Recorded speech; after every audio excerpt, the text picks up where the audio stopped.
Halo Indonesia, saya Kristianto Yin Oni, salam NKRI. Video kali ini saya ingin menanggapi komentar dari seorang kakak. Ya, ada seorang kakak berkomentar di video saya, katanya rakyat Papua yang tidak mendukung perjuangan kemerdekaan Papua itu adalah pengkhianat Papua.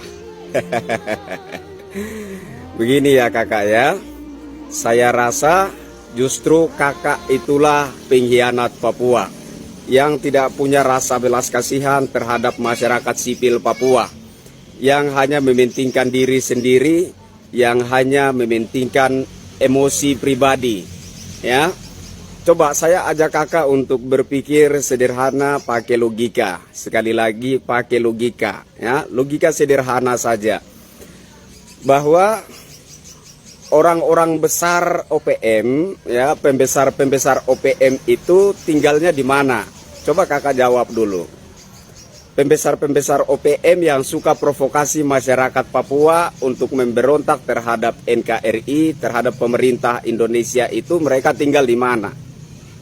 Mereka tinggal di Amerika, mereka tinggal di Belanda, mereka tinggal di Australia dan lain-lain, iya kan? Mereka di sana pakai jas, pakai dasi, wah, orang-orang terhormat, orang-orang besar. Di sana mereka duduk pangku kaki, makan enak, sambil perintahkan orang Papua untuk berontak terhadap NKRI, terhadap pemerintah Indonesia. Nah, ketika mereka ikut-ikutan dalam tindakan separatisme yang dilakukan oleh KKB OPM, mereka tertembak, mati. Orang-orang besar di Amerika, di Belanda, di Australia, mereka tetap pangku kaki di sana, ya, ongkang-ongkang kaki di sana. Dan mereka terus melancarkan provokasi mereka terhadap masyarakat Papua untuk berontak terhadap NKRI dan pemerintah Indonesia. Coba pikir pakai akal sehat kakak, ya. Coba pikir pakai otak yang waras. Kakak mati, apakah mereka di sana berduka cita? Tidak, karena yang mereka kejar adalah kekuasaan. Apakah kalau Papua itu merdeka, nanti benar-benar itu tanah Papua tetap menjadi hak ulayat masyarakat Papua? Tidak kakak, tidak, ya, tidak.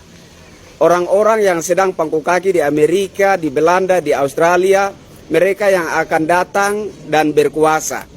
Nah, ketika mereka berkuasa, tentu saja mereka sudah punya ikatan janji dengan orang-orang Amerika, dengan orang-orang Belanda, dengan orang-orang Australia, dengan orang-orang Barat lah pokoknya. Nah, kemudian tambang-tambang emas, tembaga dan lain-lain di Papua itu akan menjadi ladang perebutan harta. Akan menjadi ladang perebutan harta bagi negara-negara yang menyokong pemberontakan Papua terhadap NKRI dan pemerintah Indonesia. Mereka yang akan menjadi kaya raya, mereka akan berkuasa. Dan kalau ada orang Papua berteriak-teriak menuntut haknya, apakah mereka akan selamat karena pertimbangan HAM dan lain sebagainya? Kemungkinan besar tidak. Siapa yang berontak, siapa yang berteriak-teriak bahwa tanah mereka dirampas, siapa yang berteriak-teriak bahwa emas tembaga mereka dirampas, kemungkinan besar akan dibunuh mati. Orang-orang Papua akan tetap menjadi rakyat jelata yang miskin, tetap menjadi rakyat jelata yang hanya merasa Papua tetapi tidak menikmati kekayaan alam Papua.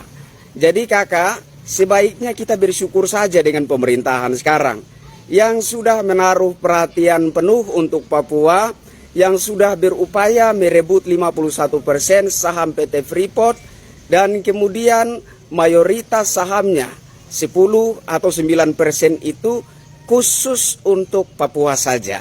Dulu 9% itu untuk negara Indonesia, sekarang tidak.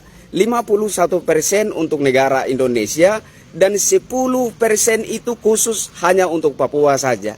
Kurang baik apa pemerintahan Presiden Jokowi sekarang? Dan kemudian perhatian pemerintah juga dibuktikan dengan pembangunan yang masif di tanah Papua. Pembangunan jalan raya, pembangunan stadion olahraga, pembangunan lapangan terbang dan lain-lain. Kurang baik apa pemerintahan Jokowi, kakak? Jadi kakak, kalau kakak berpikir bahwa kalau Papua merdeka maka kakak akan berkuasa atas hak ulayat, tanah, lahan, dan segala kekayaan alam yang ada di Papua, kakak salah berpikir. Sadar-sadar saja kakak, bahwa orang-orang yang ada di Amerika, yang ada di Belanda, yang ada di Australia, mereka itu adalah penjilat Amerika, penjilat Belanda, penjilat Australia. Dan kalau sampai Papua itu merdeka, mereka akan datang ke Papua dan berkuasa. Saudara-saudara, pace-mace, kakak adik semua yang ada di Papua tetap menjadi rakyat jelata yang miskin. Apakah nanti bisa masyarakat Papua itu berteriak-teriak kepada Presiden, Bapak Presiden, tolong kami, sekolah kami rusak, tolong diperbaiki. Bapak Presiden, pemilik tanah tutup sekolah, palang sekolah, tidak boleh sekolah kalau belum bayar ini lahan, belum bayar ini tanah. Dan kemudian nanti mereka yang jadi presiden, jadi penguasa di Papua itu akan menanggapi suara-suara dari rakyat jelata seperti itu. Tidak mungkin, tidak mungkin. Hanya Presiden Jokowi yang hati baik. Hanya Presiden Jokowi saja yang orang baik. Yang mau mendengar teriakan jeritan masyarakat dan langsung menanggapi, langsung menjawab dan langsung memberikan solusi. Jadi kakak, sebaik-baiknya mari berpikir dewasa, mari berpikir yang rasional, gunakanlah logika yang sehat bahwa sebaik-baiknya Papua tetaplah menjadi satu kesatuan dalam wilayah kedaulatan NKRI. Papua Indonesia sampai langit terbelah sekalipun, Papua tetap menjadi bagian yang tidak terpisahkan dari negara kesatuan Republik Indonesia. Salam hormat dari saya kakak. Bravo Papua, Papua bangkit, Papua NKRI. Merdeka!